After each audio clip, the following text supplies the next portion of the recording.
Hello, everyone, and thank you for joining us for our Classics Revisited webinar series. I'm going to just give it just a minute or so for people to come in and get settled.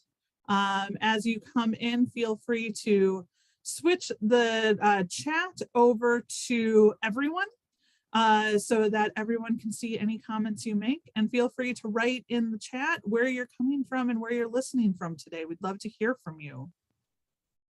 Once again, I'm going to just give it a few more seconds for people to come in and get settled as they transfer over from the waiting room.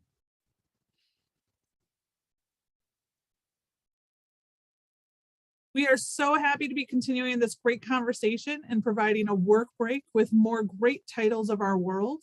We're going to give everyone a few moments to get settled. While we do that, once again, please set the chat panel to make sure you're sharing with everyone. This will let us know. We'd love to hear from you, and this will, of course, let everybody see where you're coming from, and feel free to put in that chat panel where you're coming from today. Today, we will delve more into theoretical philosophy and politics as we journey to the highest sanatorium in the Swiss Alps in Thomas Mann's The Magic Mountain. Published in 1924, and his first novel published after World War I, Mann's The Magic Mountain was a work that gained quick acclaim. A truly philosophical and theoretical look at the rise and fall of philosophies in the world as it was known pre-war. It is a book well worth reading, especially as we come into those winter months. We are looking at today's webinar as a give and take discussion, and would love to hear all of your questions that Dr. Sugrue's lecture may inspire. Today, I once again have that great pleasure to welcome back Dr. Michael Sugrue to our ongoing webinar series. I know many of you know where Dr. Sugrue hails from because you've watched many of these episodes. But for those of you who are just joining us, Dr. Sugrue is a professor. He is a graduate of the Great Books program. He earned his BA in history from the University of Chicago and his MA, Masters of Philosophy, and PhD in history from Columbia University.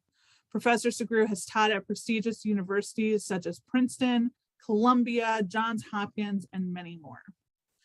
My name is Christy Goebel. I'm a global marketing specialist here at Bibliotheca, and behind the scenes we have my colleague Mackenzie Crane, helping to make sure everything runs smoothly. She'll be chatting to you in that chat box and sharing some great links related to the book.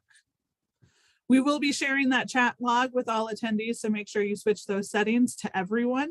If you have specific questions, please use the Q&A panel. The like button does help float the most popular questions to the top, so please use that feature if you see a similar question or something you do want answered by the professor. Once again, we are looking at today's webinar as a give and take discussion, and would love to hear all of the questions that Dr. Sugrue's lecture may inspire. Feel free to start writing them into the Q&A panel before the lecture is done. Otherwise, you're more than welcome to write them in as we do the Q&A. With that, I'm going to hand things over to Michael. We have recorded his reflections in advance, but Dr. Sugrue will join us at the end to take questions. I hope you enjoy The Magic Mountain.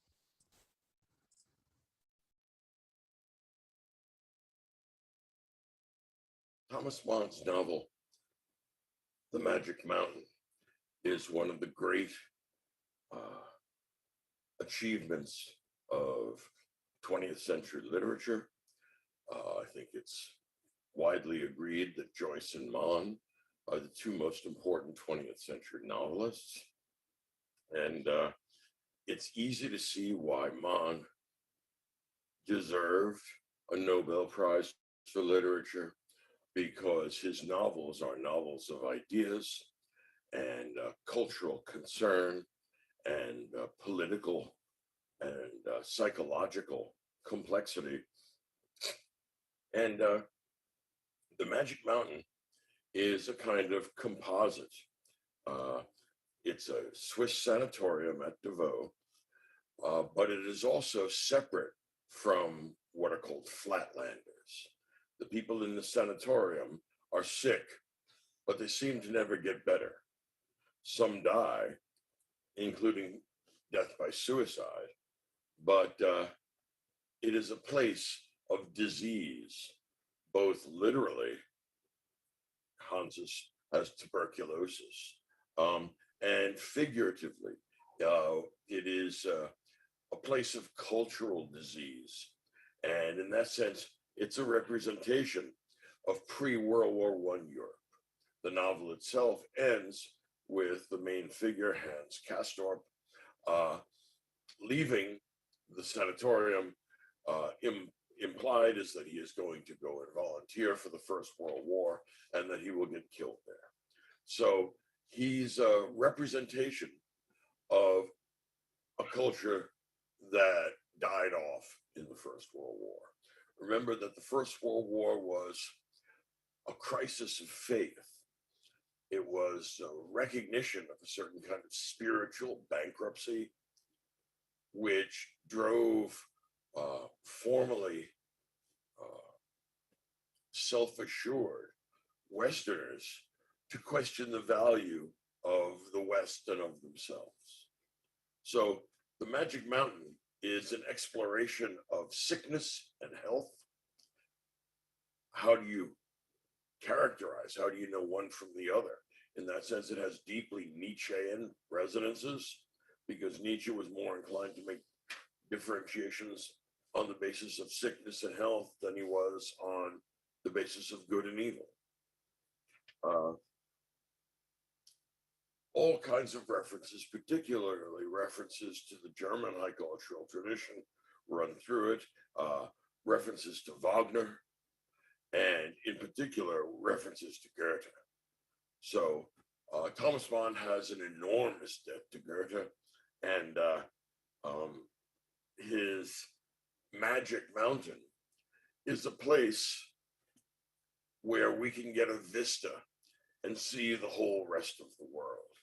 Or another way of describing it would be that representatives of different stances towards the world come to the Magic Mountain, and we encounter them, and we see what their ideas translate into in terms of sickness and health and life and death.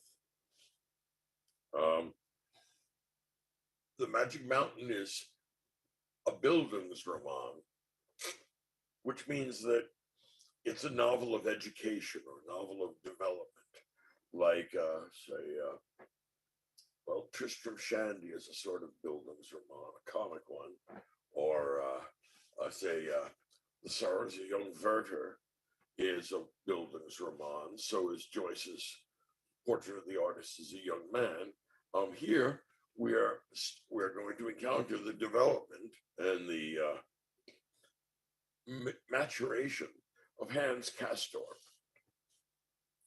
and the two great influences on him there are going to be two radically different figures.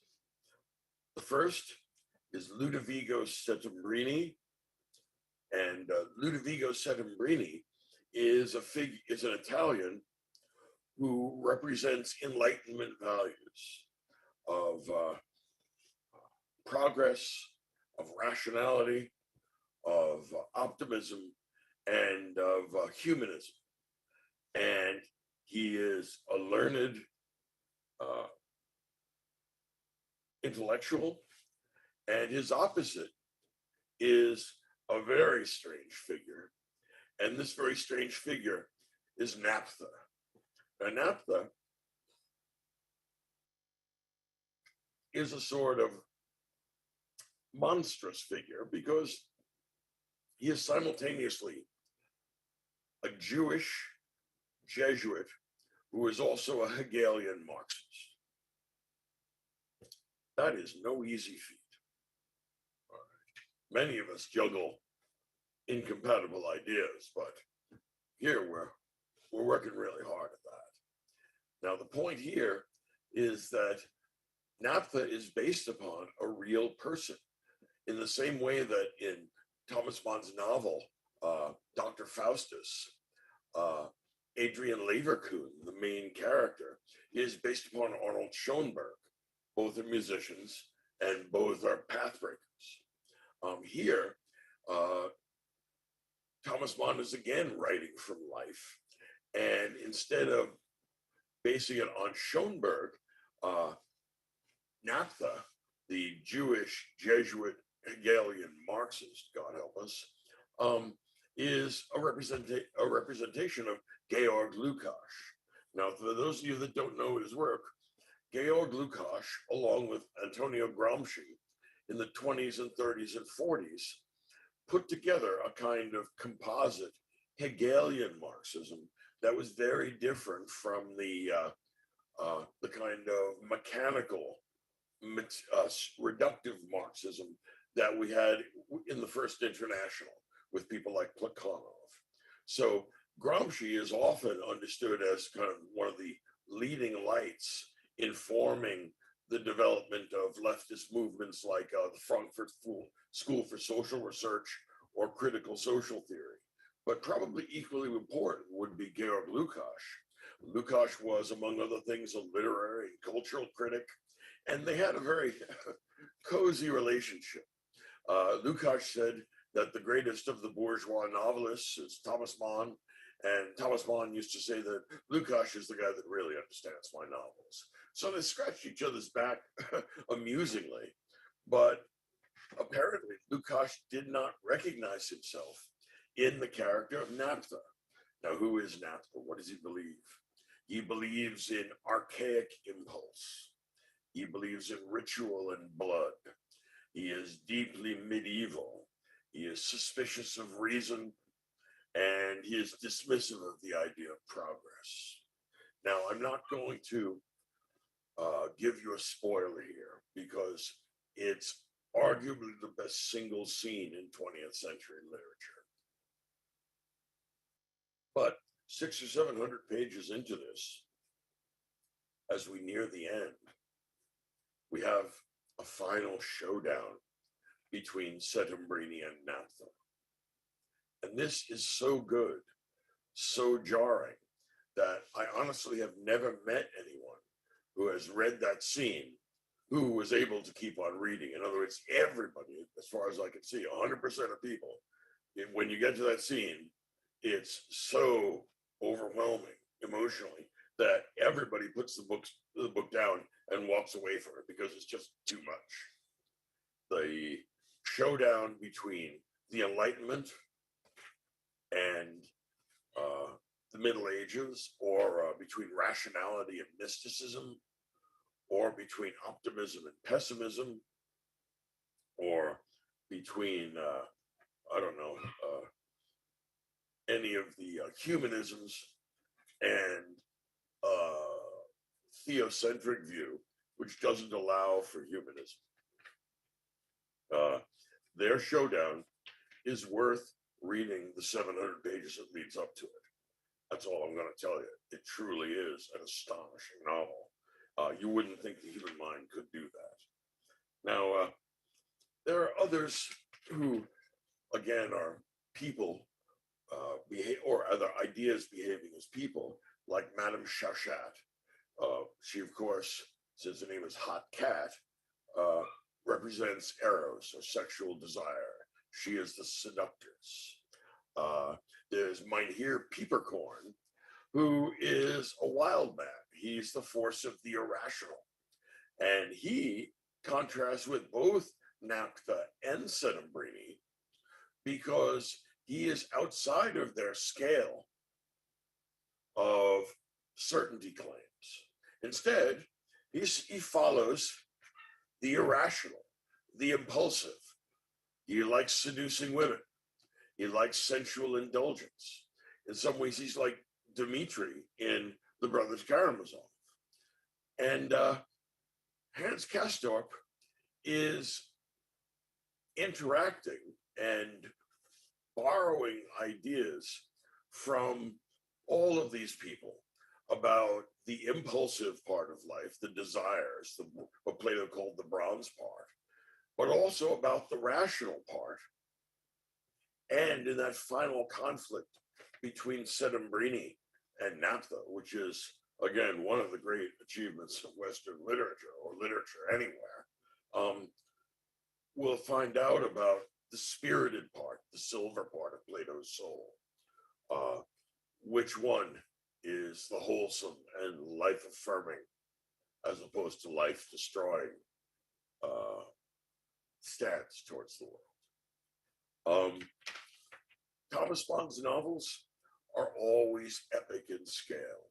One of the things that's worth considering is that although novels can be about relatively small and perhaps sometimes trivial subjects, the greatest of the novels reaches in the direction of epic. That's certainly going to be true when we look at James Joyce's Ulysses. But it's also true that Thomas Mann is self-consciously writing novels of an epic style. His novel, Dr. Faustus, is about the diabolical agreement that was made, not just between Dr. Faustus and Satan, but between German culture and Nazism. And when he looks at, and when he writes Die Zauberberg, the Magic Mountain, what Mann is doing is surveying all of Western high culture before it was subverted and destroyed from within by the First World War.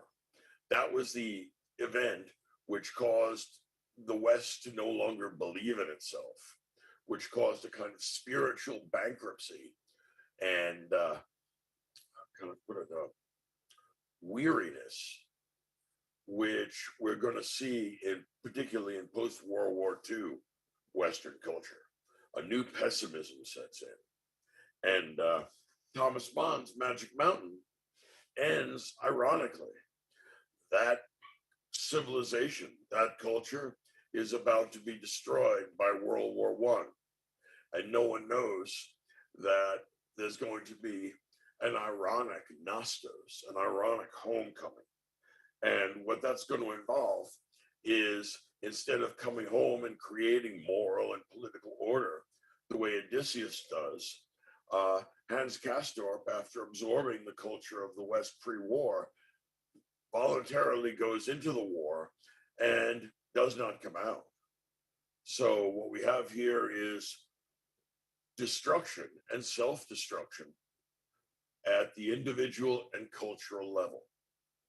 And so this is a kind of elegy for the Western cultural tradition as it existed in the age prior to August 1914.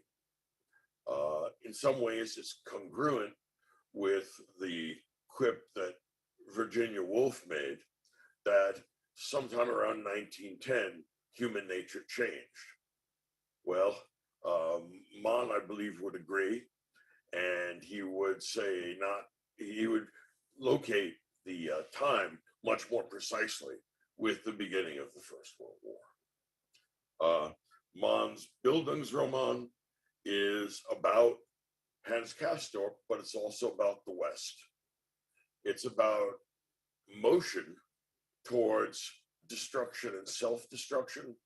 And so there's a pessimism that is gnawing at Mann here, because remember that the main focus is on various kinds of pathology, both individual and civilizational.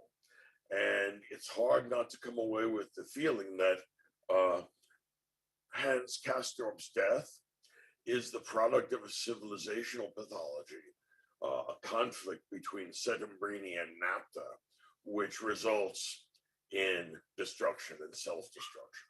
In some ways, it's a metaphor for World War I itself. Thomas Mann, well worth reading. I encourage those of you who have the time and the inclination, you couldn't spend it any better than reading this as an introduction to all of Mann's great novels. Thank you so much. Michael, if you could join us by turning your camera on, that would be great. There we go. There he is. Hello, sir. How are you today? Very well, thank you. I'm glad to hear that. So, we have some questions that came in via registration. You've answered most of those in your lecture. And I would encourage anybody, as we go through the discussion, to fill in some questions into the Q&A. We would love to talk about it. But I have to start with, wow, this is a beast of a novel. You've definitely given us some work to do in the last 4 months of the year with Moby Dick and Brothers Karamazov, and then we got to Magic Mountain, and let me tell you, it's slow moving, but it hits you the further in you get. Yeah. One of the things that I've noticed about Mon that you and I talked a little bit about before the webinar started, and what I've heard from people who are more familiar with Mon than I am, is that he's very man versus self, and battling inner demons. All of his characters tend to spend way too much time in their heads. Could you talk a little bit about just like kind of themes and his writing style? Because a lot of his books tend to be more introspective than action oriented. That's a great point. These are psychological novels that always adhere. I mean, Mon's style doesn't change in the sense that it always adheres to a pretty strict realism. So we don't have any angels coming down, no miraculous crap, no spiritual transformation the way you get at the end of Crime and Punishment. Yeah. Instead, what we get is heavy symbolic weight being carried by the various characters. And so what we get is people or other ideas acting like people. And so the most important characters are always important because they represent some particular stance towards a big question. What's the best kind of life? What is human nature? What's the best kind of political order? All of those get addressed by Mon at various times. And along with Joyce, he's one of the two greatest novelists of the 20th century. And although he and Georg Lukács kind of scratched each other's back, I mean, it's a fair judgment by Lukács. He genuinely is great. And it's just one of those funny ironies that's maybe one of the most acute critics of the 20th century was not able to see himself in a novel that Mon gave him before it was even published. So he had criticism of it, but didn't see himself. And that's that lack of self-understanding, which many people, I mean, I had a pretty good idea of Mon's intellectual circle when I read the book. So when I look at this, I think this is Lukács because he didn't know Gramsci. But the idea is that this is a radical who's both a medieval thinker and an archaic thinker, because he rejects reason and the Enlightenment, but he's also the thinker of the totalitarian future. And that's kind of mind-boggling, that the future is in fact much more like the past, and that the liberal humanism of Settembrini, which will give you liberal democracy, that's a thing which is very fragile. Yeah. And if we look at the First World War as being discussed in this duel between Settembrini and NAFTA, there's one stream of Western thought which is looking for a fight and looking to die gloriously. And that kind of crazy nihilism is true of, say, the heroic traditions in epic. I mean, think about somebody like Achilles. Yeah. Right? Okay. On the other hand, we have the more cultivated human and humane values of Settembrini. It's not an accident that he's an Italian. You think of the Italian Renaissance, the flowering of culture, the great works of art and literature that come out of that. He's the other element. The problem with him is he's idealistic, right? Which is why he's willing to fire in the air, all right? Yeah. His life is on the line. He could have lost it there, all right? So his moral beliefs understandably require that under certain circumstances, he put his life on the line. He did it successfully in the discussion in the duel with NAFTA, but implicitly, like Hans Castorp, he is going, or that stream of Western culture is going to also join the First World War because of their idealism. The idealism doesn't last very long once you get trench warfare, but there are a fair number of people, like, for example, Woodrow Wilson, who go into World War I with all these idealistic plans. In other words, you could think of Settembrini as being the intellectual representative of Wilsonian liberalism. Yeah. Right. Well, with Settembrini, going into that topic, like, one of the things that I noticed about him in the beginning was that he was annoying. Now, he kind of grows on you the more you realize really what he's talking about, but he is a talker. They even reference it a number of times when you first meet him. And is it that idea, like, is that kind of Mon's take on idealism and progressiveness? Is that it's more talking and ideas than it is action oriented? Like, progressives, some people will say they're full of ideas, but they have no way of figuring out how to make those ideas happen. Yeah, that's a very good point. Settembrini is a bit of a blowhard. And so it takes some time getting used to his secular sermons about how much he likes being reasonable. Look, I got it very early in his discussions of the world that he sees people as rational animals, and he has an optimistic view of human progress and stuff that's going to get shattered by the First World War. Yeah. And the failure of this Enlightenment tradition is signaled by the fact that it created a world war. Before, we didn't have sufficient technology and sufficient communications to figure out how to create war on this level. That's part of the, how can I put it, cultural malaise that begins after the Treaty of Versailles and extends past 1945. Mm-hmm. In other words, for the previous 400 years or so, Western Europe, not all of Europe, Western Europe, 5 or 6 countries, dominated the globe. Yeah. And the reason why they no longer dominate the globe is the First and Second World War. In other words, World War II was the war that ended colonialism permanently. Once colonialism is over, they don't have these colonies anymore to squeeze.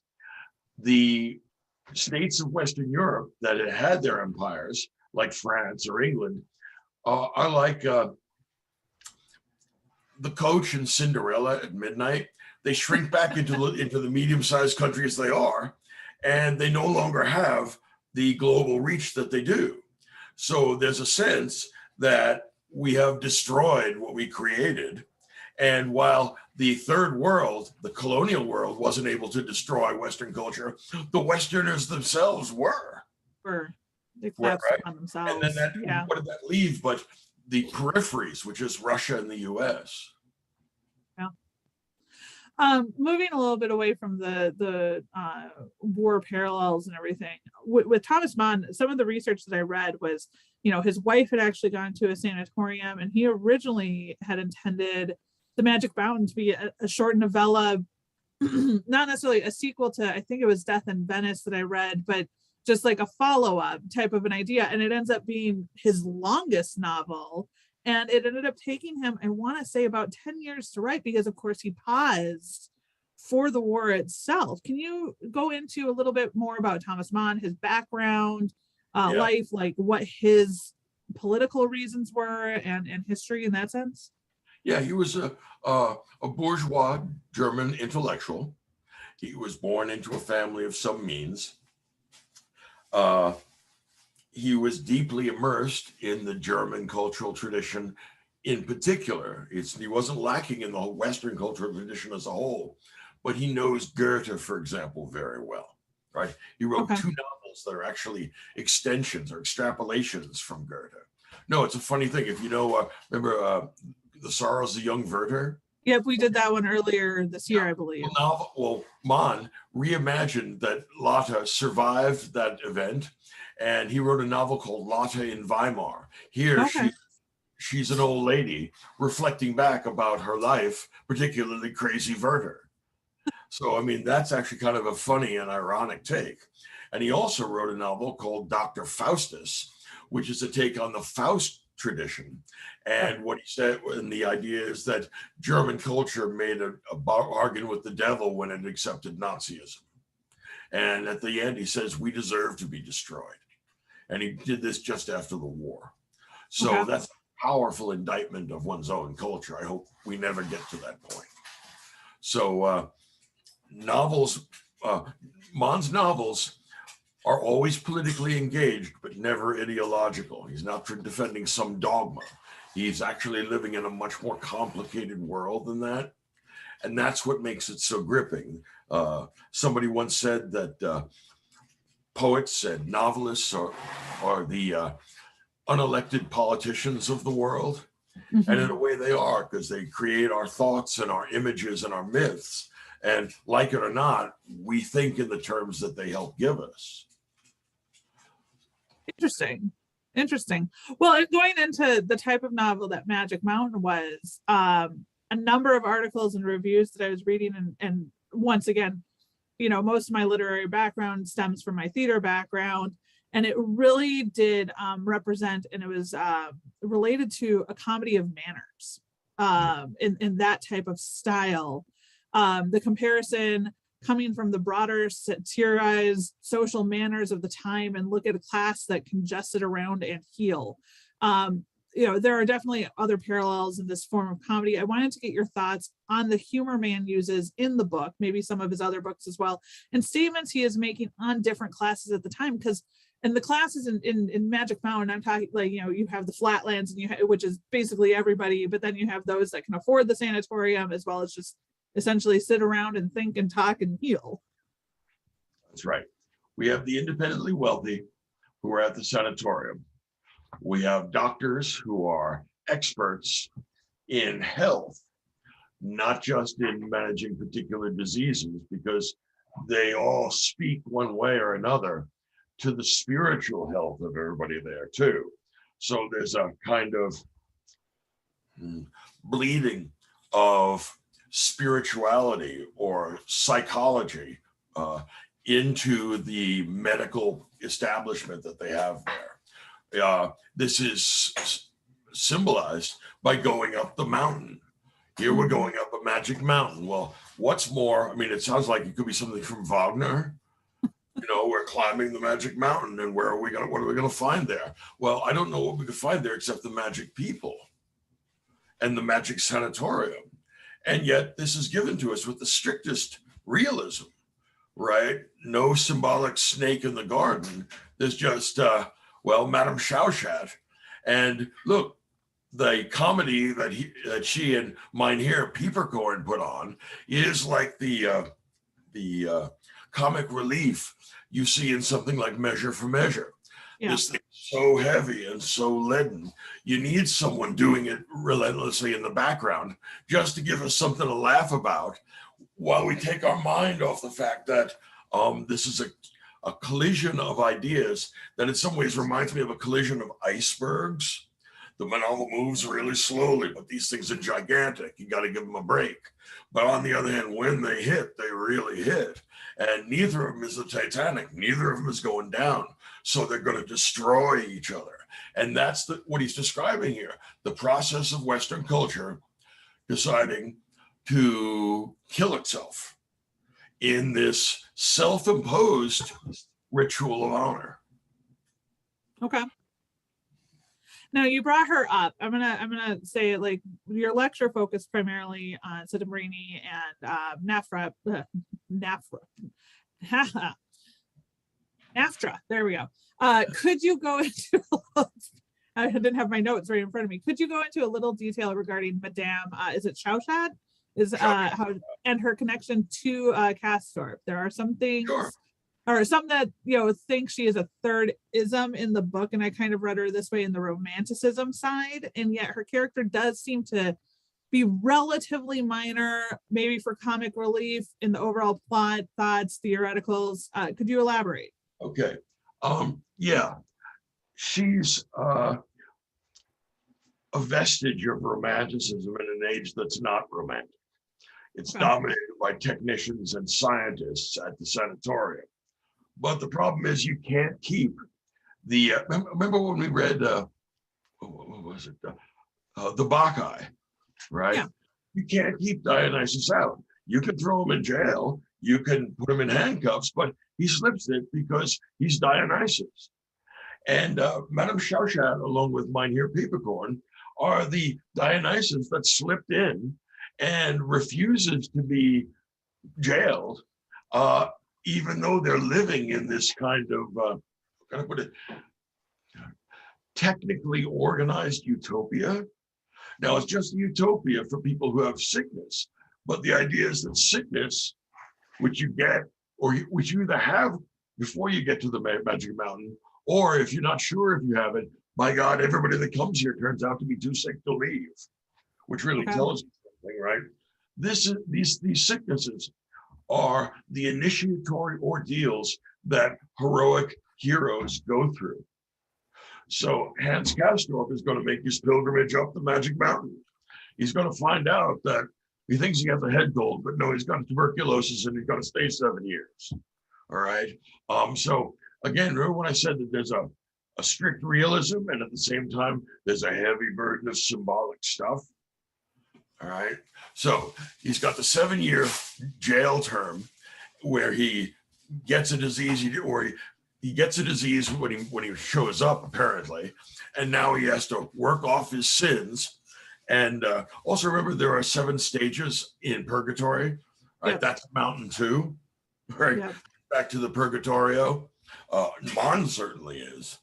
And what we're going to see is Hans Castorp rise up, but then join implicitly. I mean, it's not directly said, but the implication is he's going to be one of those anonymous millions that gets sucked into the big meat grinder of World War I, and he's not going to come out. That's the Sedembrini in him, right? Yeah. So Naphtha doesn't make it through and doesn't want to, because he wants to die in this contest, in the contest of the duel. Sedembrini would like to live but will not kill. That pacifism is also going to die. Yeah. And then where the hell are we? It comes to, so this is kind of going back to the question I just asked and going forward, Hans's illness was probably of greatest intrigue to me in the first few hundred pages. At first his mild, symptoms that appeared, I could have written it to like almost elevation sickness, which, could be mirrored in his, leaving the mindset of a flatlander and starting to take on other ideas, thoughts, philosophies, influences, etc. The reason for originally extending his stay is it seemed less about sickness and more about the girl, essentially, and being the contingent there, because there was intrigue there from his side, and he hadn't quite answered all of his questions when he decided to stay. But how would you classify his illness? Was he ever actually sick, or was he so overwhelmed by these new thoughts that he needed to stay? Sickness of the mind, perhaps, or like, people can convince themselves that they are sick. And I want to read, before you answer, I want to read this quote of an article I read. There is a chilling ambiguity as to just how much of Hans's illness is genuine and how much the result of going native. Indeed, Hans positively revels in his status as one of the horizontal. Yeah, there we go. There was a lot in there, sorry. Yeah, there's a lot going on there. There's a certain masochism and rejection of hedon, and which takes there's a rejection of hedonism, which takes the form in Naphtha of a certain sort of masochism, of liking blood sacrifice and stuff like that, thinking that the flowing of blood ennobles people.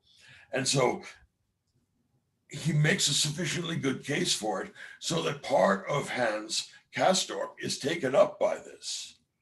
And at the same time, he's a man of contradictions. You can't take it all up. I mean, how can you follow his path and be a Jesuit Jew? I mean, what sense does that make?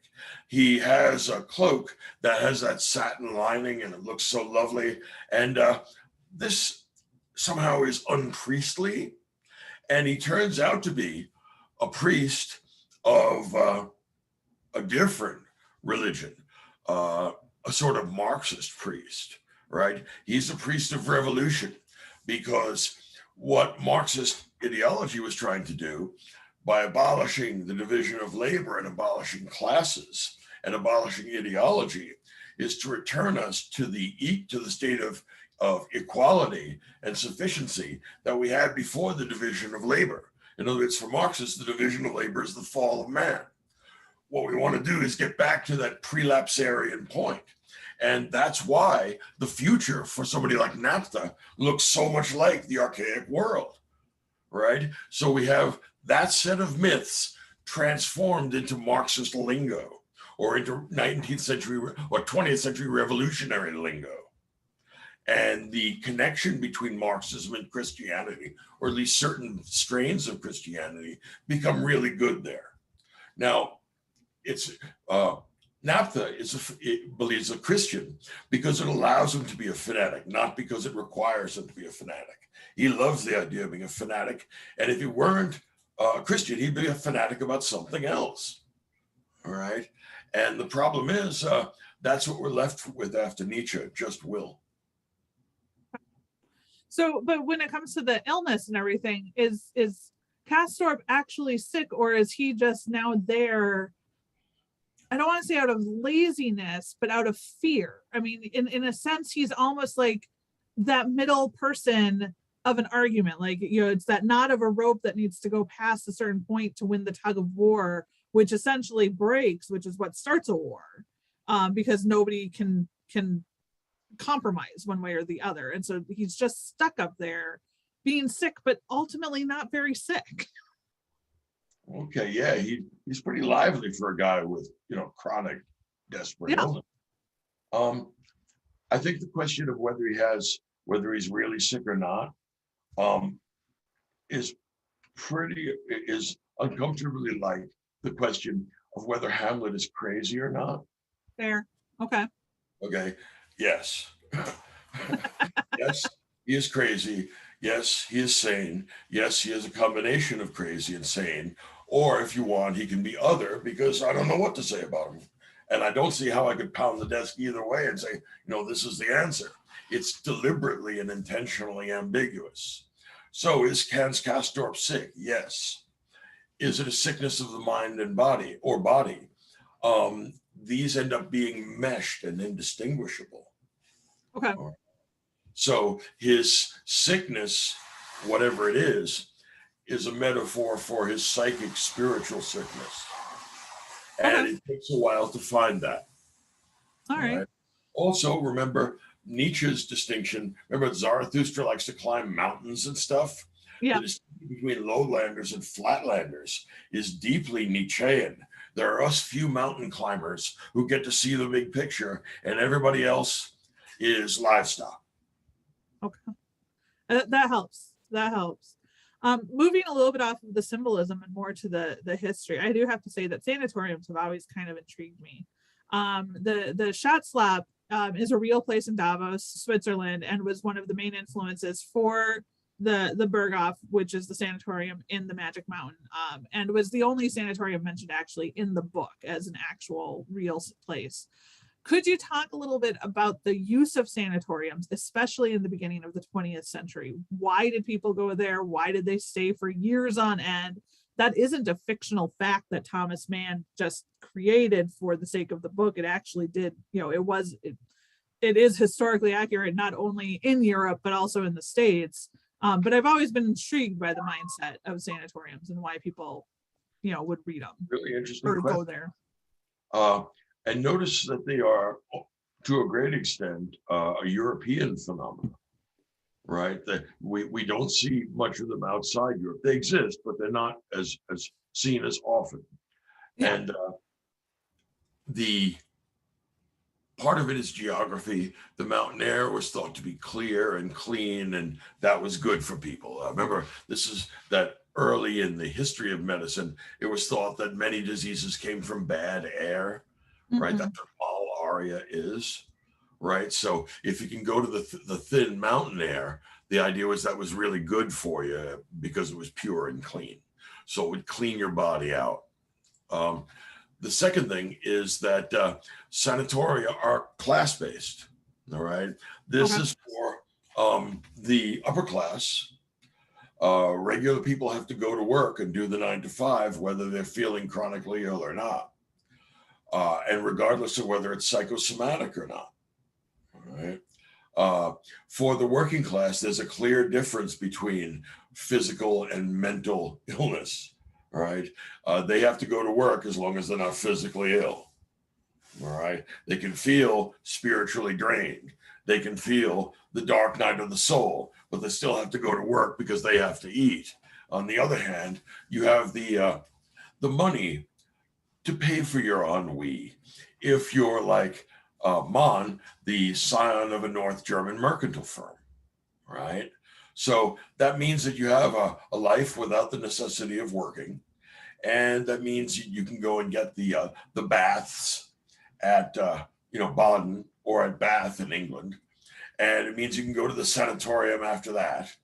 And it also means that you could separate from your spouse on account of your illness in a way that was regarded as decent in late 19th century, early 20th century upper class Europe. Some people were actually sick, and maybe it did help some of them, right? Maybe there was something in their environment that was actually making them sick, which is not at all impossible. Remember that how things like lead poisoning can come from things like the glazing on tile. All right. So remember, if they don't know how to figure these things out, people may be in an environment that's bad for them, even though it's beautiful. All right. It's interesting that you bring up the classes, because Castor, the main character, he goes into like his history, and really, by all intents and purposes, he should not be of upper class. Like, he was an orphan at a young age. His grandfather and his father obviously had some money, but his uncle, there was some, you could extrapolate that his uncle kind of screwed him out of some of the inheritance that he should have had, because he invested it in his uncle's son. So his cousins got the investment, but he did go to university, and he was about to start a career as an engineer, which would be probably a middle class type position. But he was still living off of inheritance, and minimal inheritance at that, which was always surprising to me, that he could spend 7 years up there when his uncle had basically said, you're going to have to make your own way in the world. Yeah. I think the theme here is the squandering of one's patrimony. Okay. Think about what that means for the onset of the First World War. Yeah. Throwing your money away on the very dubious project of making yourself healthy, which is the new Nietzschean idea of good or excellent, once you give up the idea of virtue. Okay. That helps a little bit. Yeah. I was just amazed with that. And then with you talking about the class structure, it was something that caught me off guard with everything, because you go into a very in-depth history of who Castro is and how he's related to, I always want to say Joaquin, but that's probably more of the Spanish pronunciation than the German pronunciation. But yeah, it's that idea. So I have two final questions for you. One is, go ahead. Sorry. When he leaves and goes into the First World War, he may well be tapped out. In other words, he's the best man. Yeah. Okay, go ahead. I'm sorry. No. So I have two final questions for you. One is a little bit lengthy, but something that I came across preparing for the webinar was an article writing in the Harvard Crimson place earlier this year. It was published in February of 2021, and it discusses why the Magic Mountain is still relatable today. It goes into the perception of illness and quarantine, relates it to the COVID quarantine that we've all had to do, whether or not we've been sick or not with COVID. And that time is a big factor in this book, and does flow in very different ways throughout the book, as they keep saying in the sanatorium, time flows differently. The quote, to quote this article, the Magic Mountain works right now because it recognizes that time is what we make of it. It's easy to come out of the book as a pessimist. Hans wastes his time, never quick enough to find love. That is a dark ending, but Mann never advocates giving up. how do you feel Mann used time to discuss the philosophies and thoughts he introduced in the book? And do you think that time was almost a character of its own in the book? Because it is referenced by almost every character in the book as an essence of what's happening up on the mountain. Yeah. You could look at Heidegger's roughly contemporary thinking that resulted in being in time, right? How is it possible for us to exist and constantly being in a state of transformation? I think the nicest way, or the slickest way, is to treat time as a Kantian a priori form. And what Mann does, I think, is take that form and force us to notice it as things occur in the novel, because the time of the novel is not the time of nature. All right. There are two ways of thinking about time. You can think about time from the outside, which is what physics does. Right. T1 and T2 and T3 along a linear arrow of time. Okay. What the inside of time is like is very much more malleable. All right. And it's also much more unique to the experiencer. If you were to get the self-portraits of Rembrandt, I think there are 8 of them, but I could be wrong. And if you were to put them in chronological order, all right, you could learn a lot about the interior experience of time that you can't find out by looking at an atomic clock. Yeah. Why? It's a different kind of time. It's time from the inside. Okay. Now, time from the outside is constantly going on, and that's the index of what we're all doing. We all have to come back and play in the public arena after we retreat into our own private experience of time dilation or time shortening, or even the abolition of time, which happens in certain ecstatic states, perhaps. But I don't see time as being so much a character as I see it being a concern of each of the ideas pretending to be people, to extending what kind of reality, what kind of being we are. It turns out you can't keep Dionysus out. Euripides was right. On the other hand, even if you have a scientifically run organization, it's hard to tell the hard science from the psychosomatic madness. Okay, that does help. Yeah, one of the things I also noticed was, you have 7 chapters, and almost going in that he stays up there 7 years, and so I was kind of assuming that like each chapter was a year, and it's not. Like you're at chapter 4, and he still hasn't finished his first 3 weeks. Right. And they're fairly quick chapters. The first 4 are, and then the last 3 are really, that's where time does progress in each of those chapters. You count some years, and you have moments of time in there. But yeah, it was just a very interesting article to read, for one, but then also relating it to my experience reading the novel, and realizing that every character references it in some way. It's an interesting perspective as how, because all of us say that, oh, time's moving really quickly today, or time's dragging on today. I mean, it is, we all have that same perspective, depending on how the day is going and how the year is going, and month, and so et cetera, et cetera. Many parents have had the experience that of taking notice that the days go slowly and the years go fast. Yeah. If you watch kids grow, it's true. It's true. But that doesn't happen in physical time. That's internal. That's internal, and it's a relative thing depending on what you're looking at and how you're looking. So my final question before we sign off for the day is, in my research, and it's one of those that has to happen on a book like this, but it appears that some translations are a little bit easier to read, or more referenced, or that or you get more depth out of those translations. Do you have a favorite translation, or a recommended translation? When I was 23, I spent time preparing for graduate school by preparing German translations. And what I found out is that Walter Kaufmann is a far better translator than I'm ever going to be. So I don't generally, particularly because use it or lose it. Now I'm an old man, and I don't know if I could order breakfast in German. So what I would say is any of the translations will do fine for a start, because it's not the translation that's daunting. What's daunting about this book is that it's a commitment, like the other books that we've covered.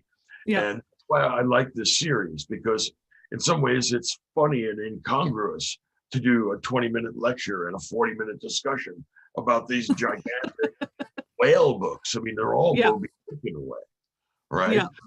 I don't know that I needed to have all the detail of all the characters in this novel, in the same way that I'm not sure that I needed to know all that much about whales in Moby Dick.